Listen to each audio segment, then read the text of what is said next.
Video பார்க்குற எல்லாருக்கும் வணக்கம். இது உங்கள் ரெஸ்லிங் கிங் தமிழ். நான் உங்கள் ரகுமான்.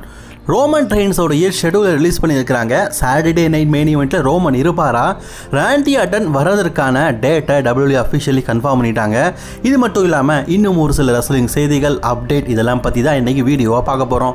மறக்காமல் முதலாக ரெஸ்லிங் கிங் தமிழுக்கு வந்திருக்கும் நண்பர்கள் சப்ஸ்கிரைப் பண்ணிக்கோங்க. பெல் ஐக்கானை கிளிக் பண்ண மூலமாக தினமும் போடுற ரெஸ்லிங் செய்திகளை தமிழ் மொழியில் தெரிஞ்சுக்கோங்க. முதல் செய்தி நம்ம யாரை பற்றி பார்க்கலாம்? ரோமன் ரெயின்ஸை பற்றி பார்க்கலாம். ரோமன் ரெயின்ஸ் உலக ஹெவிவெயிட் சாம்பியன்ஷிப்பை வெற்றி பெற்ற பிறகு தொடர்ந்து அனைத்து மண்டே நைட்டாலையும் வந்துட்டு இருக்காரு. இது ரெஸ்லிங்க்கு மிகவும் ஆரோக்கியமான விஷயம் அப்படின்னு சொல்லிட்டு நாமளும் சொல்லிக்கிட்டு இருக்கோம்.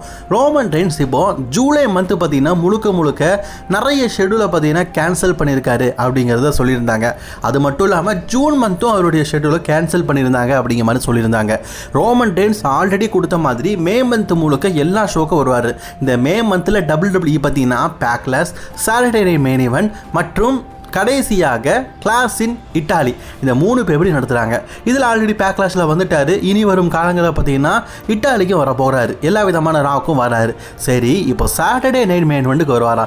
இடைப்பட்ட நாட்களில் நடக்கிற சாட்டர்டே மெயின் ஈவெண்ட்டில் ரோமனுக்கு மேட்ச் இருக்குமா? இது பல பேருக்கு டவுட்டாக இருந்தது. ஆனால் இப்போ அஃபிஷியலி நமக்கு ஒரு நியூஸ் கிடச்சிருக்குது. ரோமன் ரெயின்ஸோடைய ஷெடியூல் கேன்சலிங் அப்படிங்கிறது WWE தரப்பில் இருந்து கேன்சல் செய்யப்பட்டது தான். அதுக்கு காரணம் ரோமனுக்கும் WWEக்கும் ஏற்பட்ட மனக்கசப்பான ஒரு சில பிரச்சனைகள்.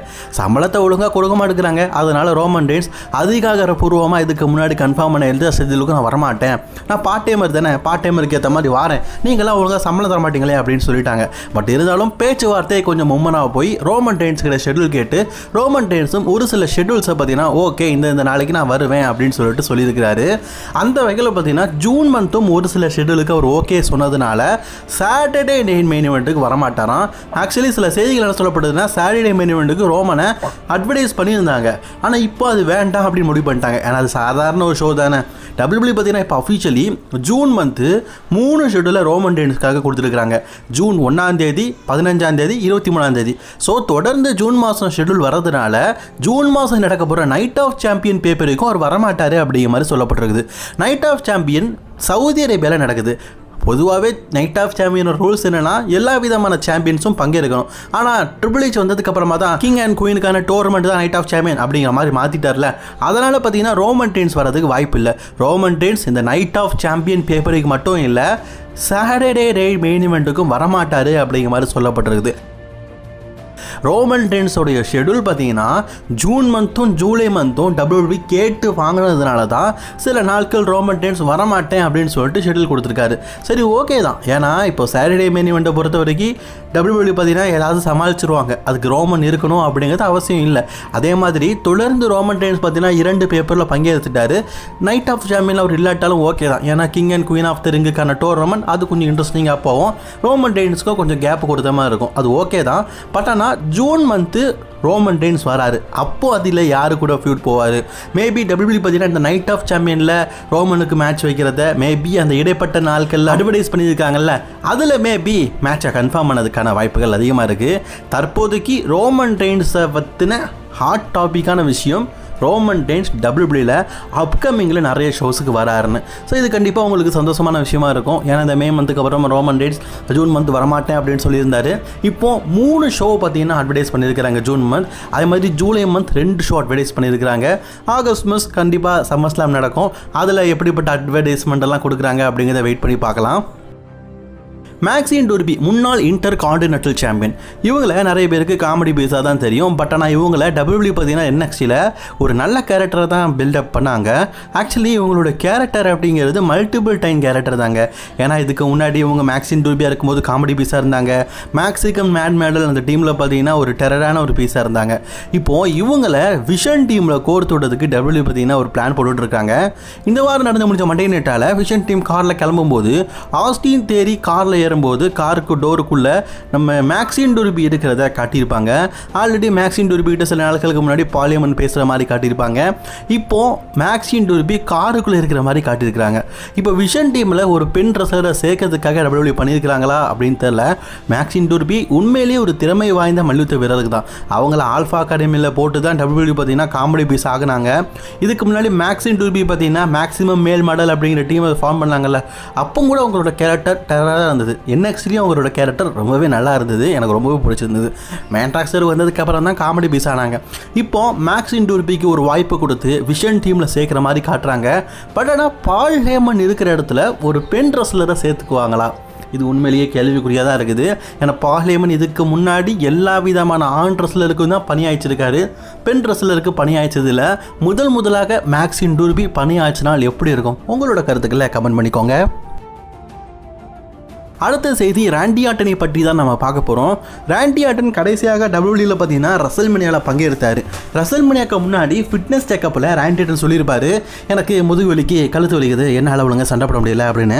அப்போவே நாம் ஒரு நியூஸ் சொல்லியிருந்தோம், ராண்டி ஆட்டனுடைய தற்போதைய உள்காயங்கள் ரசல்மனியாவுடைய ரிசல்ட்டை மாற்றுறதுக்கான வாய்ப்பு ரொம்ப ரொம்ப அதிகமாகவே இருக்குது அப்படிங்கிறத நம்ம சொல்லியிருந்தோம். அதுதான் இப்போ நடக்க போகுது இல்லை, நடந்துருச்சு. ராண்டி ஆட்டனுடைய இப்படிப்பட்ட காயங்களின் விளைவாக ராண்டி ஆட்டன் பார்த்தீங்கன்னா சில நாட்கள் வராமல் இருந்தார். ராண்டி ஆட்டன் இப்போ ஃபுல் அண்ட் ஃபுல் பார்த்தீங்கன்னா ரெஸ்ட்டு தான் எடுத்துகிட்டு இருக்காரு. பட் ஆனால் இப்போ அஃபிஷியலி WWE பார்த்தீங்கன்னா ராண்டி ஆட்டன் எப்போ வருவார் அப்படிங்கிறத அட்வர்டைஸ் மூலிமா சொல்லியிருக்கிறாங்க. ராண்டி ஆட்டன் பார்த்தீங்கன்னா இந்த மே மந்தோடைய எண்டிங், அதாவது இந்த மே மாதத்துடைய இறுதி மே 29 ஸ்மாக் டவுனை பார்த்தீங்கன்னா அட்வர்டைஸ் பண்ணியிருக்கிறாங்க. ஸோ அதுக்கு முன்னாடி கூட நம்ம ராண்டி ஆட்டனை எதிர்பார்க்கலாம். இது ஒரு நல்ல விஷயம் தான். ராண்டி ஆட்டன் கடைசியாக ஏப்ரல் மந்த் ரசல்மனியாவில் சண்டை போட்டதை பார்த்துருப்போம். அதுக்கப்புறம் அவர் வரவே இல்லை. இனி வரும்போது கண்டிப்பாக கோடி ரோட்ஸ் கூட தான் சேலஞ்ச் பண்ணுவார். அதுக்கான காரணத்தை நான் சொல்கிறேனே, கோடி ரோட்ஸுக்கும் ராண்டி ஆட்டனுக்கும் ரசல்மனியா மேட்ச் நடக்கும்போது அது ராண்டி ஆட்டன் தோற்று போனதுக்கப்புறமா கோடி ரோட்ஸை பலமாக அட்டாக் பண்ணியிருப்பார். அது மட்டும் இல்லாமல் கோடி ரோட்ஸோடைய ஒரு கண்ணை காவு வாங்கியிருப்பார். மீண்டும் ஒரு முறை ராண்டி ஆட்டனுக்கும் கோடி ரோட்ஸ்க்கும் நம்ம ஒரு ஃபியூடை பார்க்க போகிறோம். ஆனால் அது டைட்டில் ஃபியூடா அப்படிங்கிறதான் டவுட்டு. ஏன்னா இடைப்பட்ட நாட்களில் குந்தர் வேற டைட்டிலுக்காக மோதுறாரு. மேபி டைட்டில் இருக்குதோ இல்லையோ, கண்டிப்பாக ராண்டி ஆட்டன் திருப்பி வரும்போது ராண்டி ஆட்டனுக்கும் கோடி ரோட்ஸுக்கும் தான் அகெயின் ஒரு ஃபியூட் இருக்கும் அப்படிங்கிற மாதிரி எதிர்பார்க்கப்படுது.